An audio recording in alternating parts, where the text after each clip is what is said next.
근데 지금 이 11장에서는 하나님의 은혜가 너무 당연하고 영적 면역력이 결핍된 상태입니다. 일단 내면이 무너져 있으니까 무너진 내면이 어떻게 드러난 겁니까? 밧세바를 통한 이 범죄함으로 드러났습니다. 이 엎질러진 물을 어떻게 주워 담느냐, 어떻게 이것을 수습하느냐는 겁니다. 두 가지 방식이 있습니다. 하나님의 방식이 있고 인간의 방식이 있습니다. 하나님의 방식은 뭡니까? 회개입니다. 회개.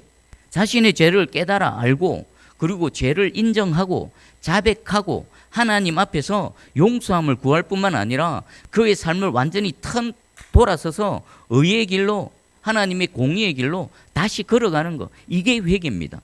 그런데 다윗은요, 이 하나님의 방식인 회개의 방식을 선택하지 않고 다윗의 방식으로 이 문제를 해결하려고 하고 있습니다. 그러면 이 방식이 과연 다윗이 생각하는 것처럼 그 죄의 문제가 해결이 되어졌는가, 아니면 더 악화가 되어졌는가, 그 부분을 한번 보겠습니다.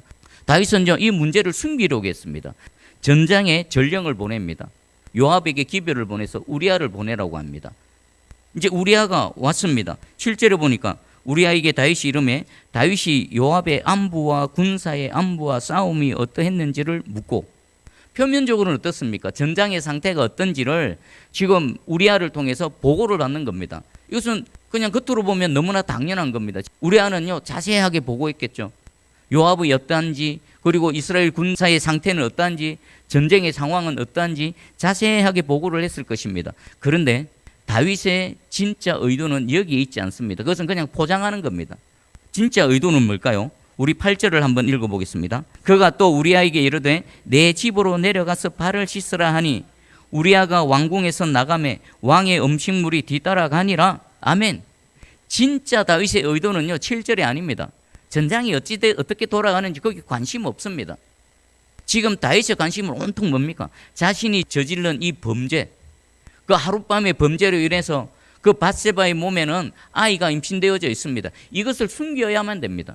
온통 이것에 관심이 있습니다. 우리아를 집으로 보냅니다. 전장터에서 오랫동안 사랑하는 아내와 떨어져 있었지요. 하룻밤 지내면서 부부가 동침하는 건 너무나 당연한 겁니다. 그래서 다윗은요, 우리아 뒤편으로 뭘 보냅니까? 왕의 음식물을 보냅니다. 다윗의 생각 어떻습니까? 야, 이제 우리아가 집으로 가겠지. 그러면 하룻밤 아내와 동침하고 나면 지금 자신이 저지른 죄가 이렇게 깨끗하게 묻혀지겠지. 내심 그렇게 생각했을 것입니다. 이게 다윗의 계획입니다. 그런데 다윗의 악한 계획대로 진행이 될까요?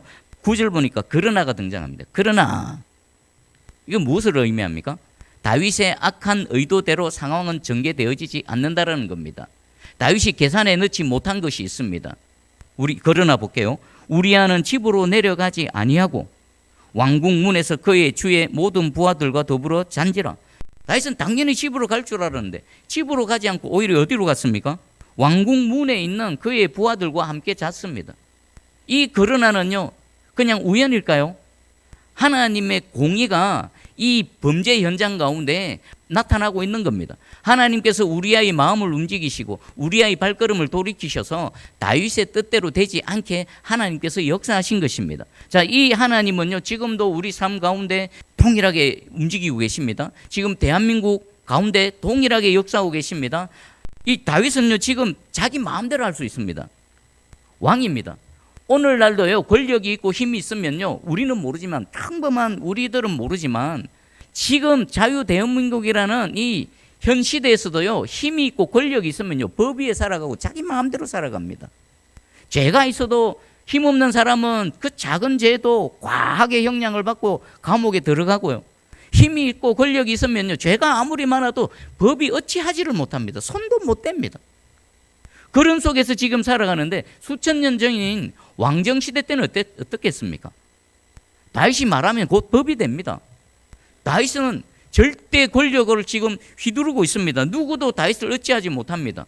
사람은 어찌하지 못하지만, 그러나 그 위에 계신 하나님은요, 다윗 뜻대로 되지 않게 하나님께서 공의로 역사하시고 계신 겁니다. 그럼 지금도 이 원리는 동일하게 적용됩니다.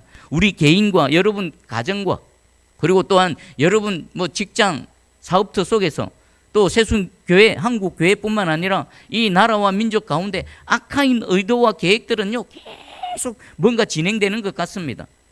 악한 자들, 힘이 있는 자들은 자기 뜻대로 모든 것들을 주관하고 이루어 갈 것 같습니다. 그러나 여기 9절에 하나님의 그러나는요, 반드시 그 상황 가운데 개입하시고 하나님의 공의를 이루어 가실 줄 믿습니다. 여러분 나라와 민족을 위해 기도하십시오. 교회를 위해 기도하십시오. 여러분 개인의 삶과 여러분 직장에서 여러 가지 불의한 일들이 있으면 그것을 두고 기도하십시오. 오늘 말씀을 통해 하나님의 공의가 그러나의 은혜로 역사하신다는 그 믿음이 우리 가운데 새롭게 생성되어지는 은혜가 있기를 축복합니다. 한번 두고 보십시오. 어떻게 되는가. 그들 뜻대로, 악한 자들 뜻대로 힘이 있어서 내 마음대로 될 것 같다. 내가 원하는 법도 만든다. 절대로 그들 뜻대로 안 됩니다. 여기 하나님의 그러나가 반드시 개입하셔서 그 악한 자들의 의도를 꺾어버리시고 하나님의 공의를 나타내실 줄 확실히 믿습니다. 자, 그러면 첫 번째 다윗의 의도가 꺾여버렸습니다. 다윗은요, 이 보고를 받고 우리아를 불러서 이렇게 말합니다. 내가 길 갔다가 돌아온 것이 아니냐. 어찌하여 내 집으로 내려가지 아니하였느냐. 왜 집으로 내려가서 하룻밤, 그 귀한 하룻밤 사랑하는 아내와 함께 보내지 않느냐. 우리아가 말합니다. 11절입니다. 우리아가 다윗에게 아뢰되 언약궤와 이스라엘과 유다가 야영 중에 있고 내 주 요압과 내 왕의 부하들이 바깥들에 진치고 있거늘 내가 어찌 내 집으로 내려가서 먹고 마시고 내 처와 같이 자리이까. 지금 내가 내 처와 편안하게 맛있는 거 먹고 잠자리 할 그럴 상황이 아닙니다. 지금 상황이 어떤 상황입니까? 전쟁의 상황입니다. 제일 앞에 뭐가 있으면 언약궤, 언약궤는 하나님. 하나님이 전장터에서 지금 여호와의 전쟁을 벌이고 있는데 내가 어찌 편안하게 하룻밤 집안에서 맛있는 거 먹고 아내와 편하게 자겠습니까? 저는 결코 그렇게 할 수가 없습니다. 지금 다윗과 우리아를 한번 비교해 보십시오. 다윗이 어떤 사람입니까? 그냥 보통 사람이 아닙니다. 하나님께서 수많은 사람들 중에 꼭 집어서 야, 네가 내 마음에 합한 자다. 그리고 다윗은 그동안 얼마나 하나님을 사랑하며 하나님을 믿고 그 위기 상황 속에서도 하나님 꼭 붙들고 여기까지 왔던 사람입니까? 그런데 이 다윗이 지금 타락해져 버렸습니다. 죄를 지었을 뿐만 아니라 죄를 덮기 위해서 자기 스스로 지금 뭔가를 계속 행해가고 있습니다. 그 앞에 우리아는 어떻습니까? 하나님 앞에 살아가고 있습니다. 원래 이 우리아가 누구였습니까? 다윗이 우리아와 같은 사람이었습니다. 그런데 한순간 지금 넘어져 있는 상태에 있습니다. 자, 첫 번째 계획이 무산이 되어졌습니다. 다윗은 여기서 포기했을까요? 아마 어쩌면 하나님은요, 우리아의 입에서 나오는 그 충성되고 헌신된 그 얘기를 하나님의 음성으로 듣고 자신의 상태를 깨달아 알고 깜짝 놀라서 그 자리에서 엎드려서 하나님 용서해 주십시오. 하나님 제가 범죄했습니다. 나단 선지자까지 가기 전에 여기 그 충신 우리아 앞에서 회개하기를 하나님은 기다리셨고 또 간절히 원하셨을 것입니다. 그런데 다윗은요, 여기서 멈추지 않습니다. 또 한 걸음 더 나갑니다. 뭐라고 말합니까? 12절입니다. 다윗이 우리아에게 이르되 오늘도 여기 있으라. 내일은 내가 너를 보내리라. 우리가 그날에 예루살렘에 머무니라. 하루를 머뭅니다. 그 다음 이튿날이 되어졌습니다. 날이 밝자마자 다윗은 우리아를 집으로 보내지 않았습니다. 하루 종일 붙들고 뭐합니까? 그를 불러서 그로 그 앞에서 먹고 마시고 취하게 하니 하루 종일 뭐 하는 겁니다. 술을 먹이는 겁니다. 취하게 하는 거. 아, 그렇지. 저 우리아가 맹정신으로 지금 저러고 있지. 만약에 술이 취해서 정신이 나가면은 아내를 찾게 되고 아내와 함께 하룻밤을 자게 될 것이다. 하루 종일 잔치를 벌이고 술을 먹이고 취하게 해서는 밤이 되니까 어떻습니까? 집으로 보내는 겁니다.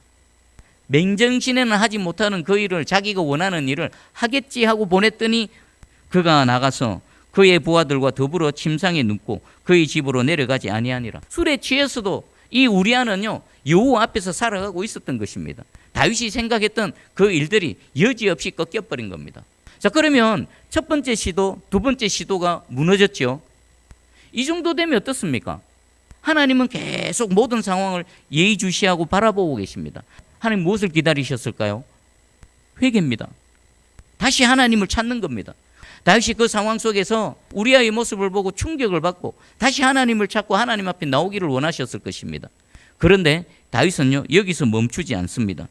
14절부터 쭉 보면요, 아침이 되매 다윗이 편지를 써서 우리아의 손에 들려 요압에게 보내니. 죄는요, 한 번 죄에서 끝나지 않습니다. 이 사람이 누구라고요? 다윗입니다. 다윗이 그렇다면 저와 여러분은요, 어떨까요? 안심할 수 있을까요?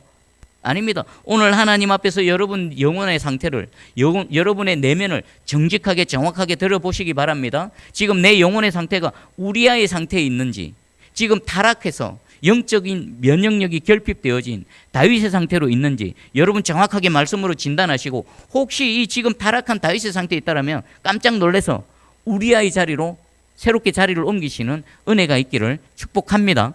그럼 다윗은 그 다음 무엇을 했을까요? 편지를 써서 요압에게 보냅니다. 근데 편지의 내용이 뭡니까? 15절입니다. 그 편지에 써서 이르기를 너희가 우리아를 맹렬한 싸움에 앞세워두고 너희는 뒤로 물러가서 그로 맞아 죽게 하라. 공성전이 벌어질 때에 전장터에 제일 앞쪽으로 돌격대로 보내고 그 가까이 갔을 때 군사들 다 빼버려라. 우리아만 그 치열한 전장터에 남겨두고 너희는 다 빠져나와라.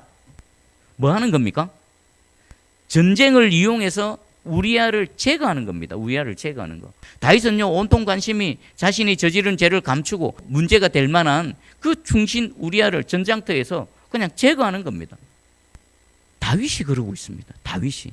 저는 이 말씀을 묵상하면서 오늘 설교 제목이 의인은 없나니 하나도 없도다. 제 안에 있는 하나님의 탄식, 제 안에 있는 성령님의 탄식입니다. 그토록 하나님 사랑했던 다윗, 하나님 믿고 의지했던 다윗도 이렇게 악해져 버리는구나.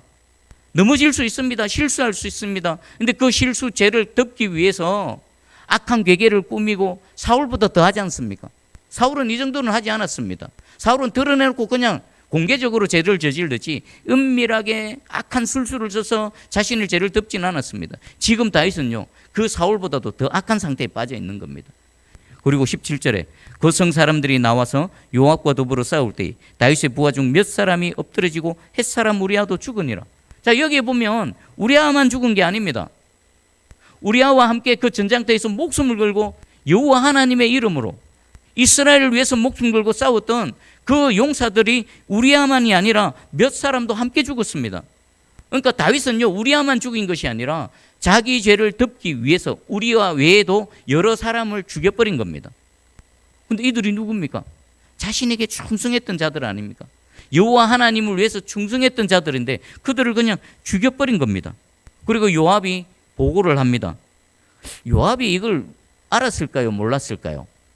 다윗 왕이 왜 이러지? 저렇게 일이 진행되어지면 저 우리아는 반드시 죽게 될 건데 왜 그러지? 아무래도 의문표가 있었을 것입니다. 왜? 라는 의문표를 가지고 있었지만 그냥 시키는 대로 할 뿐입니다.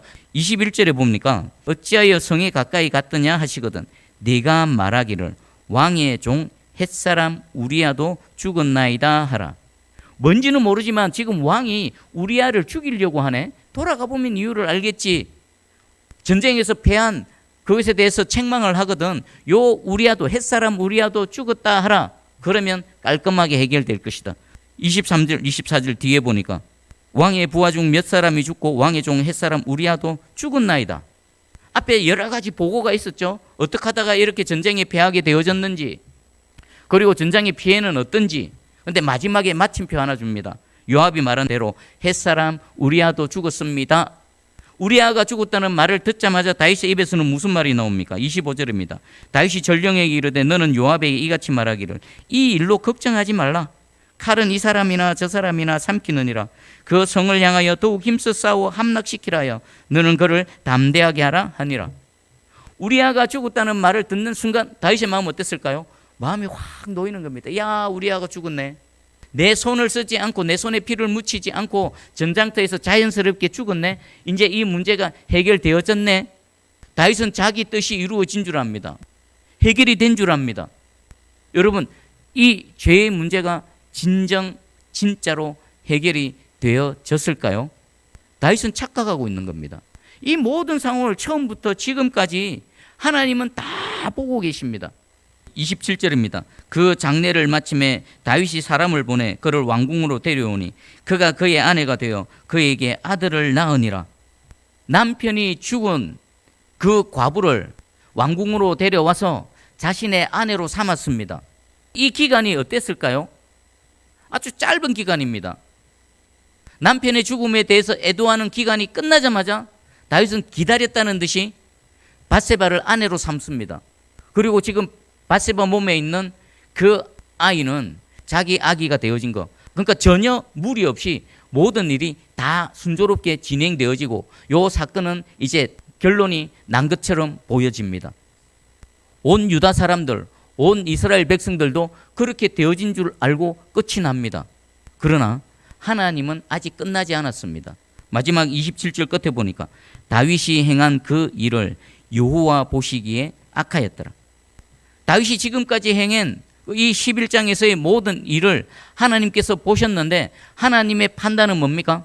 여호와 보시기에 악하였더라. 하나님 앞에서는 아직 이 문제가 해결되어지지 않았습니다. 그러면 이후에 12장부터는 두 갈래 길이 있습니다. 하나님 보시기에 악하여졌더라 하나님께서 결정을 딱 내려버리시죠. 그럼 두 갈래 길은 뭐가 있을까요? 지금이라도 다윗이 하나님 앞에 자신의 죄를 인정하고 회개하고 용서를 구하면 살 길이 열립니다. 그러나 이 상태에서 계속 이 악한 상태로 머물러 있으면 아무리 다윗이라 할지라도 공의의 하나님께서 이 다윗을 내버려 두실까요? 하나님의 공의가 다윗을 그냥 내버려 두지 않습니다. 그러나 12장에 보면요, 다윗이 그나마 다행인 것은 자신의 죄를 인정하고 하나님께 회개함을 통해서 죄 용서함을 받았습니다. 그러나 죄 용서함 받는다고 끝입니까? 죄의 쓴 열매를 평생 동안 그 가정과 나라 가운데 피투성이가 되는 그런 처절한 죄의 쓴 열매를 먹어야만 했습니다. 여러분, 이 말씀 앞에서 오늘 여러분 자신을 정직하게 돌아보시기 바랍니다. 다윗도 이랬다라면, 저라면, 여러분이라면 선줄로 생각하거든 넘어질까 조심하라. 아, 예수 그리스도 믿으니까 예수님 우리 죄를 다 사하셨지. 아닙니다. 오늘도 하나님 앞에서 하나님은 현재의 우리를 보고 계십니다. 과거의 미래가 아니라 이 시간과 공간 속에서 살아가는 현재의 저의 모습을 바라보고 계십니다. 여러분의 모습을 바라보고 계십니다. 혹시라도 지난 한 주간 하나님 앞에 온전치 못한 게 있다라면 오늘 하나님 앞에 무릎을 꿇고 회개하시고 십자가 은혜, 십자가 그 보혈의 능력 의지에서 주께로 나아가는 은혜의 시간이 되기를 주의 이름으로 축복합니다. 이 모든 문제가 하나님 보시기에 악하였다가 아니라 그리스도의 보혈로 씻음받고 정결케 되어져서 하나님 보시기에 정하여졌더라. 이 은혜가 저와 여러분 또 이 시대에 새롭게 펼쳐지기를 축복합니다. 이 죄는요, 그냥 하나님 잘못했습니다, 용서해 주세요 하고 그냥 퉁치고 넘어갈 부분이 아닙니다. 그리고 지금 혹시 여러분의 삶 가운데 여러 가지 문제, 어려움, 그것이 뭔가 한번 정직하게 곰곰이 한번 묵상해 보십시오. 하나님이 우리 인생을 다루어 가실 때에 우리를 연단시키시기 위해서, 우리를 훈련시키시고 우리를 자라나게 하시기 위해서 여러 가지 어려움도 주시고 고난도 주시고 눈물도 주시고 탄식도 주시고 그러기도 하십니다. 그런데 또 한편은 뭡니까? 하나님 앞에 뭔가 범죄했을 때, 하나님 보시기에 악한 무언가가 있었을 때 하나님은요, 그 악을 제하시기 위해서 또 우리를 절구통에 집어넣고 하나님의 그 말씀의 막대기, 인생의 막대기로 우리를 찢고 빻고 하는 그런 경우도 있습니다.